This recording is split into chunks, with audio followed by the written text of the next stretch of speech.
Интензивно се вршат градежните активности на терен за реализација на проектот за изградба на нов плочест мост и сервисна улица 500 во населеното место Марино, соопштија од општина Илинден. Со проектот, како што појаснуваат, ќе се реализира изградба на нов плочест мост со коловоз широк 6 метри и тротоари од по 1,5 метри од двете страни, со што ќе се обезбеди безбедно и непречено движење на пешаците и возилата. Покрај мостот интензивно се работи на терен и изградбата на новата сервисна улица во должина од 260 метри, со коловоз широк 5,5 метри и тротоари со широчина од 1,5 метри од двете страни на улицата.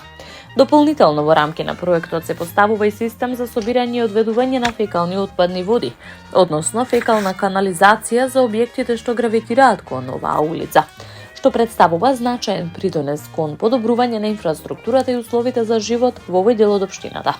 Увид во градежните работи изврши градоначалникот на општината Александар Георгиевски, кој истакна дека ова е еден од ветените проекти кои го барале граѓаните.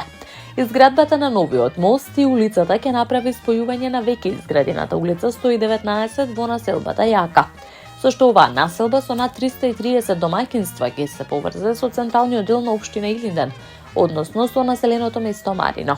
Исто така значително ќе се подобри сообраќајната поврзаност, како и квалитетот на животот на граѓаните, велат од општина Илинден.